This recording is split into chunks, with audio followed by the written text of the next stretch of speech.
స్వస్థతశాల ఇది నా యేసు నివసించశాల. దేవునికి స్తోత్రములు కలుగునుగాక, దేవునికి మహిమ కలుగునుగాక. సర్వశక్తిమంతుడైనటువంటి దేవాతి దేవుడు మనలందరినీ ప్రేమించి ఆయన ఇచ్చినటువంటి శుభదినాన్ని బట్టి దేవదేవుని స్తుతిస్తున్నాను. మీ అందరికి శుభం పలుకుతున్నాను ప్రియులారా. ఈ శుభదినాన స్త్రీలమైన మనలందరినీ సర్వాధికారి జ్ఞాపకం చేసుకొని మనకిచ్చినటువంటి లేఖన భాగాన్ని చదువుకుందాం ప్రియులారా. పరిశుద్ధ గ్రంథంలో నుండి ఆదికాండం 38వ అధ్యాయం 26వ వచనాన్ని చదువుకుందాం. యూదా వాటిని గుర్తుపట్టి, నేను నా కుమారుడైన షేలాను ఆమెకి ఇయ్యలేదు కనుక ఆమె నాకంటే నీతిమంతురాలని చెప్పి మరి ఎప్పుడునూ ఆమెను కూడలేదు. దేవునికి స్తోత్రములు కలుగునుగాక. దేవుడి శ్రేష్టమైన మాటలు దీవించి ఆశీర్వదించునుగాక. సర్వశక్తిమంతుడైనటువంటి దేవాతి దేవుడు ఈ శుభదినాన స్త్రీలమైనటువంటి మనందరికీ చక్కని మాట సెలవిస్తున్నాడు. పరిశుద్ధ గ్రంథంలో యూదా కోడలైనటువంటి తామారును గుర్చి సర్వాధికారి శుభదినాన మనకు తెలియజేస్తున్నాడు. తామార్ అనగా ఈత చెట్టు. ఇంగ్లీష్ బైబిల్లో పామ్ ట్రీ అని వ్రాయబడి ఉన్నది. ఈ పామ్ ట్రీకి చాలా అర్థాలు ఉన్నాయి. ఖర్జూరపు వృక్షమని, తాళ వృక్షమని, ఈత వృక్షమని ఎన్నో విషయాలు వ్రాయబడి ఉన్నాయి. అలాగే ఈ తామారు అనగా ఖర్జూర వృక్షం అని కూడా మనం చెప్పుకోవచ్చు ప్రియులారా. ఈ సందర్భంలో తామారును దేవుడు దీవించిన విధానాన్ని మనం జ్ఞాపకం చేసుకుంటే, తన మామ అయినటువంటి యూదా అంటూ ఉన్నాడు, ఆమె నాకంటే నీతిమంతురాలు అని అంటూ ఉన్నాడు. ప్రభు సన్నిధిలో చేరినటువంటి ప్రభు బిడ్డలమైన మనం ఈ మాట జ్ఞాపకం చేసుకుంటే, పరిశుద్ధ గ్రంథంలో దేవుడు ఆయన మాట ప్రకారం జీవిస్తున్నటువంటి బిడ్డల్ని నీతిమంతులుగానే ఉంచాలని, ఇంట బయట సంఘంలో సమాజంలో వారు ఎక్కడున్నా కూడా నీతిమంతులుగా ఉండాలని దేవుడు కోరుకుంటూ ఉన్నాడు ప్రియులారు. అలాగున ఈ తామారు నీతిమంతురాలుగా కనబడుతూ ఉన్నది. దానికి ఎవరు సాక్ష్యం పలుకుతున్నారనంటే, వాళ్ళ మామ అయినటువంటి యూదాయే ఆమె నాకంటే నీతిమంతురాలని అంటూ ఉన్నాడు. ఎందుకు ఆయన ఆ మాట అనవలసి వచ్చిందనంటే, అప్పటి కాలంలో కుమారుడు చనిపోతే ఆమెను కోడల్ని పుట్టింటికి పంపకుండా ఇంకా చిన్న కుమారునికి కోడల్ని వివాహం చేయాలి. అప్పటి కాలంలో అలాంటి రూల్స్ ఉండేవి. ఈలాగున పెద్ద కుమారునికి వివాహం చేస్తే ఆయన చనిపోతాడు. ఈ తామర అలాగే ఉన్నది. మరలా రెండవ కుమారునికి కూడా ఈ తామరనే వివాహం చేస్తాడు, ఆయన కూడా చనిపోతాడు. అప్పుడు యూదా చేసిన ప్రతి కుమారుడు కూడా చనిపోతూ ఉన్నాడు. కాబట్టి ఇక నా కుమారుణ్ణి ఈమెకు పెళ్లి చేయకూడదని, అమ్మా నా మూడవ కుమారుడు చాలా చిన్నవాడు, వాడిని పెద్దగా అయ్యేంత వరకు, వాడు పెద్దగా అయిన తర్వాత మరలా నిన్ను పిలిపించి వివాహం చేస్తాను, అంతవరకు నువ్వు పుట్టింట్లో ఉండని ఆమెను పంపిస్తాడు. అయితే జరిగిన కార్యం ఏంటంటే, మూడవ కుమారుడు పెద్దవాడైన తర్వాత కూడా తామారును యూదా పిలిపించడు. ఎందుకంటే వీడు కూడా ఈమెను వివాహం చేసుకుంటే చనిపోతాడేమో అనుకున్నాడు ఆయన. అనుకొని పిలిపించకుండా ఉంటాడు. సరే పెద్దవాడు అయ్యాడన్న సంగతి ఈమె తెలుసుకొని ఈమె ఏం చేస్తుందంటే, ఒక వేశ్య వలె ఆమె ప్రవర్తించి వాళ్ళ మామ వస్తున్నటువంటి రూట్లో ఉండి వేశ్య వలె ముసుగు కప్పుకొని ఆమె ఒక రూట్లో ఉంటుంది ప్రియులారా. వాళ్ళ మామ ఆ రూట్లో వస్తూ వేశ్య అనుకొని ఆమెతో పాపం చేస్తాడు. పాపం చేసిన తర్వాత ఆమె నేరుగా ఇంటికి వెళ్ళిపోతుంది. తర్వాత ఆమె గర్భం ధరించి, ఆమె తామారు గర్భం ధరించిందన్న వార్త తెలియగానే ఆమె ఎట్లా గర్భం ధరించింది, నిశ్చయముగా ఆమె మరణానికి పాత్రురాలు అని వాళ్ళ మామ సీరియస్ అయిపోయినప్పుడు, ఆమెతో పాపం చేసినప్పుడు ఆయన గురుతులు, దారము, కర్ర, కొన్ని గురుతులు ఆమె దగ్గర పెట్టుంటాడు. పెట్టినప్పుడు వాటిని తీసుకొని ఆమె ఈ దారము ఈ కర్ర ఎవరియో వారి వల్ల నేను గర్భం ధరించానని చెప్పండి అని పంపిస్తుంది. అప్పుడు ఆయన గ్రహించిన వాడై నిజముగా నాకంటే ఆమె నీతిమంతురాలని ఒప్పుకుంటాడు. ఈమె దేవుని యొక్క కృపను, దీవెనను, ఆశీర్వాదమును పొందినదై దేవుని యొక్క లెక్కలోనికి వచ్చింది ప్రియులారా. అందుకే ఆయన ఆమె నీతిమంతురాలని ఒప్పుకుంటూ ఉన్నాడు.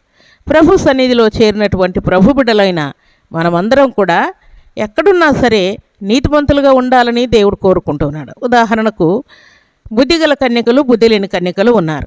వారందరూ కూడా దేవుని యొక్క రూట్లోనే నడుచుకుంటున్నట్టుగా 10 మంది కన్యకలుగా పిలువబడుతూ ఉన్నారు. కానీ దేవుని యొక్క రాకడ వచ్చినటువంటి టైంలో 5 మందే చేర్చబడ్డారు, 5 మంది తృణీకరించబడ్డారు. మీరెవరో నాకు తెలియదని దేవుడు సూటిగా మాట్లాడతాడు. ఈ ఖర్జూర వృక్షం అనే మాటకు అర్థం ఏంటి అని అంటే నీతికి సూచన. ఖర్జూర వృక్షం నీతికి సూచనగా ఉన్నది ప్రియులారా.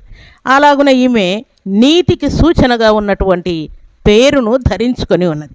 ప్రభు సన్నిధిలో చేరినటువంటి ప్రభు బిడ్డలమైన మనం, మన దేవుడు ఎలాగున నీతికి రాజై ఉన్నాడో, మన దేవుడు ఎలాగో నీతిమంతుడై ఉన్నాడో, ఆయన నమ్ముకున్నటువంటి మనం కూడా నీతిమంతులమై ఉండాలని దేవుడు కోరుకుంటున్నాడు. అందుకే యెషయా గ్రంథం 61వ అధ్యాయం 3వ వచనం మనం చదువుకుంటే అక్కడ ఏమని రాయబడిందంటే, నీతి అను మస్తకి వృక్షములనియు యెహోవా నాటిన చెట్లనియు వారికి పేరు పెట్టబడును అంటూ ఉన్నాడు. దేవుని నమ్ముకున్నటువంటి వారికి దేవుడు నీతి అని పేరు పెడుతూ ఉన్నాడంట. తర్వాత యెహోవా నాటిన చెట్లని పేరు పెడుతూ ఉన్నాడంట. దేవుడు నాటినటువంటి చెట్ల వలె 30దంతలుగా 60దంతలుగా 100అంతలుగా మనం ఫలించాలని పరిశుద్ధాత్మ దేవుడు కోరుకుంటున్నాడు. అలాగే నీతిమంతురాలైనటువంటి ఈ తామారు దేవునికి మహిమ తెచ్చే పాత్రగా ఉన్నట్టుగా దేవుని సన్నిధిలో చేరినటువంటి దేవుని ప్రియబిడ్డలమైన మనం అందరం కూడా నీతిమంతులమై దేవుని యొక్క లెక్కలో సరిపోయిన వారమై దేవునికి మహిమ తెచ్చే పాత్రలముగా మనం ఉండాలని పరిశుద్ధ ఆత్మదేవుడు కోరుకుంటున్నాడు. అందుకే భక్తి కలిగినటువంటి షారా, రిబ్కా లేక రాహేలు, అలాగే ప్రభువు నమ్మినటువంటి బిడ్డలు ఎంతోమంది, నయోమి, రూతు, అలాగే అబిగయీలు, లూదియా, ప్రభువు నమ్మినటువంటి బిడ్డలందరూ కూడా నీతి మార్గంలో నడుచుకొని నీతి అనే మస్తకి వృక్షముల వలె యెహోవా నాటిన చెట్ల వలె వారు ఉన్నట్టుగా గ్రంథంలో క్లియర్గా వ్రాయబడింది. ప్రియుల అలాగూ నీతి మార్గంలో నడుచుకుంటున్నటువంటి మనమందరం కూడా మన మాట, మన తీరు, మన వైఖరి, మన పద్ధతి ఎక్కడున్నా సరే నీతికి సరిపోయినట్టుగా మనం ఉండాలని పరిశుద్ధ ఆత్మదేవుడు కోరుకుంటూ ఉన్నాడు. స్త్రీలమైనటువంటి మనమందరం కూడా నీతిమంతురాలైనటువంటి తామారు వలె లేక ఖర్జూర వృక్షం వలె నీతికి, తర్వాత యెహోవా నాటిన చెట్లని పేరు తెచ్చుకునేటువంటి పాత్రలుగా మనం ఉండాలని పరిశుద్ధాత్మదేవుడు కోరుకుంటూ ఉన్నాడు. ఇలాగ మనం నీతివంతులమై ఉంటే తప్పకుండా దేవుని యొక్క కృపను, దీవెనను, ఆశీర్వాదాన్ని పొందుకుంటాం. అప్పుడే భూమి మీద బ్రతుకుతున్నటువంటి మనందరికీ నిజంగా నీతిమంతులం అనడానికి సాదృశ్యముగా పరిశుద్ధ గ్రంథంలో నీతిమంతుల పక్షముగా మన దేవుడు వ్యాజ్యమాడే దేవుడుగా ఉన్నాడు. నీతిమంతులను దేవుడు విడవకుండా కాపాడుతూ ఉన్నాడు. నీతిమంతుల ఇంటి మీదికి ఆశీర్వాదాలు దిగి వస్తున్నాయి.